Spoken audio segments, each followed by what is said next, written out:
Hello everybody. Today we're going to be running from Colorado Springs, Colorado, actually towards Salida or Salida. I'm not sure exactly how you pronounce that. This has got to be one of the best kept secrets in the world. There is a gap, as you can see here, through the Colorado Rockies that goes, it starts off in Colorado Springs and goes over, I'm not sure where it actually ends, but it does go to Salida, or Salida, S-A-L-I-D-A, Colorado. And the prettiest part of this whole drive, I tried for 2 days in a row. They sent me out here twice, and I tried for 2 days in a row to get a recording of this, and for some strange reason my dash cam just quits when it gets to the real pretty part. So I'm going to show you a teaser showing going up to that. As you can see on the right hand side of the screen here, actually well, down in Colorado Springs is where Cheyenne Mountain is, where NORAD, our national defense and readiness is, and Fort Carson is down there as well, an Army base, Fort Carson, and the Cheyenne Air Force base, at Cheyenne Mountain Air Force Base there. Anyway, we turned right there and passed that, and now we're going back up in the woods. Part of this road is actually 115, and then I go on to US 50 here. US 50 is actually a nice road until you get to the really pretty part, and it kind of runs for about 50 miles along the headwaters of the Arkansas River.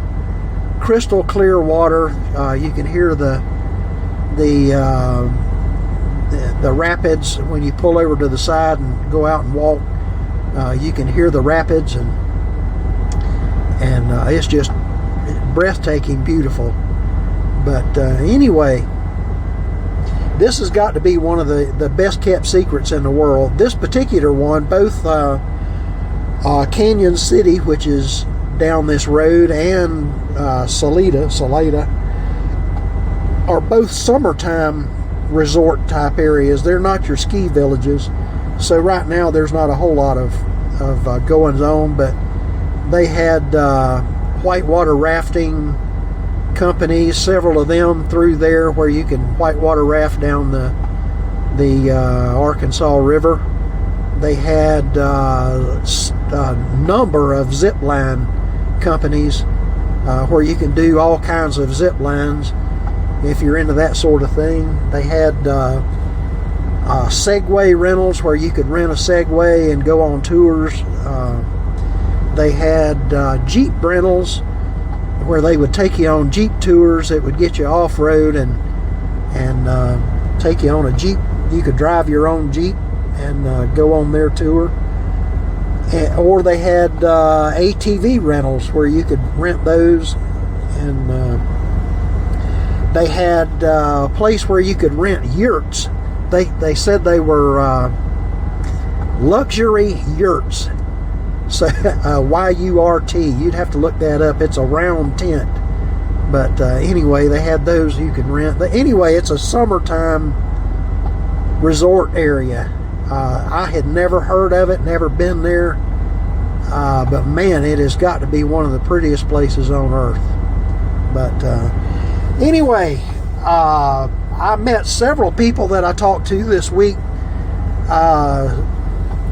A young fella at one of the Walmarts come up and was asking me about driving a truck, and he's in the process of going to finding a school and getting his Class A CDL and going out on the road, and he was asking me questions about that, and I'm always happy to talk to new drivers, and especially young ones that driving a truck is not for everybody. It absolutely is not for everybody, but if the circumstances are right, it can really be really financially rewarding, and you sure do get to see some of the prettiest places on earth, as well as just places on that you never ever see except on television and movies and stuff, that you get to see them in real life, like Yellowstone National Park, and the Battle of Little Bighorn, in places like Salida Colorado. Anyway, I talked to another fella that worked for a small trucking company. He said the owner had 5 trucks, and he drove for one of them, and he said he's been doing it for 6 years and really enjoyed it, was making good money, but the owner of the company fell into some medical issues and apparently is not able to keep the company running, and he's selling off all of his trucks, and so this guy was looking for another job. And of course I was happy to tell him all I could about Crete. So I don't know that he'll remember my driver code or remember my name, but I promise you he'll remember JiggyFly. So anyway, helping other drivers, and especially helping new ones, is what it's all about. It's nothing for me to get out of the truck whenever I'm at a truck stop and help another driver, be another extra set of eyes for him when he's backing into a hole, that so he don't hit anybody else's truck or trailer or whatever, or don't back into anything that he shouldn't. Expensive, yeah. So anyway, it's all about helping each other, and I've kind of been for the last 30 years of my life, I have been in a position where I've been able to help people along and along. Some people don't even know that I've helped them, and other people do, but I want nothing in return other than for them to go out and help the next guy. And I hope that some of these videos that I'm showing you and some of the information I put on you is helpful to you, and you're able to take this information and go and help other people. So let's talk about Crete. This came up this past week, and it was one of those good. I told you I'd tell you about the good times and the bad times, and I'd let you make up your own mind.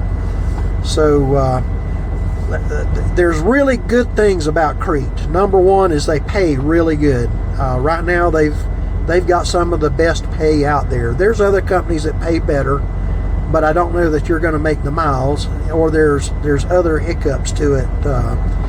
But as far as being a company driver and whatever, Crete pays really well. So that's their first one. Number two is they have really good benefits. They have insurance. They have a retirement program, 401k, and whatever that's doing real well. And so that's the number two thing.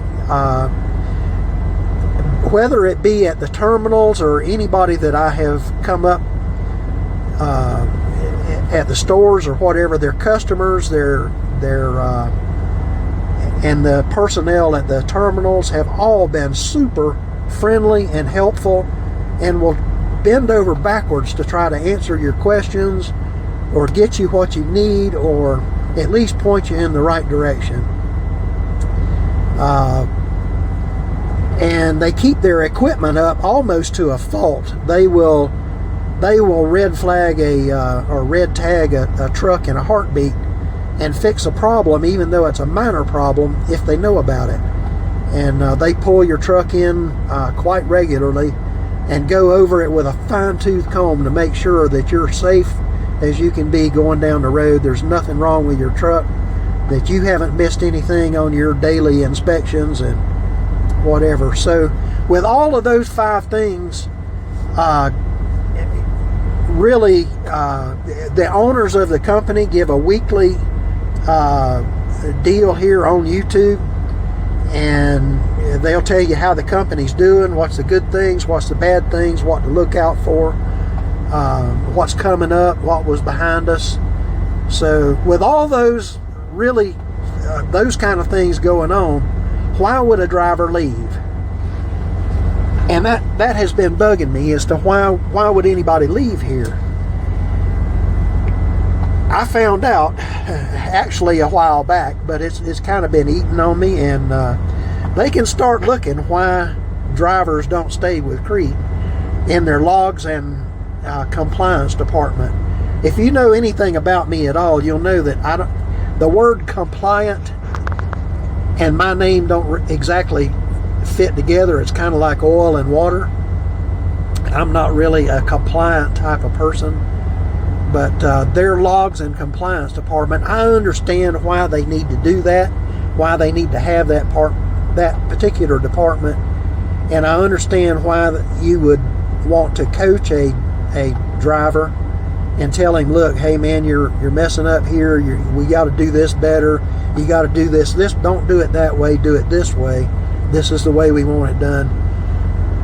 But Crete's logs and compliance department looks like their purpose in life. They get up in the morning looking at how they can tick off a driver and how they can cost him money, eat up his clock, and generally cause him grief and heartache.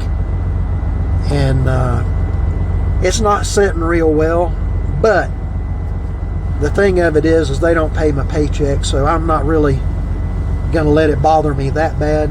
But logs and compliance, I don't even like the word compliance. So anyway, I'm not going to get into that. Anyway,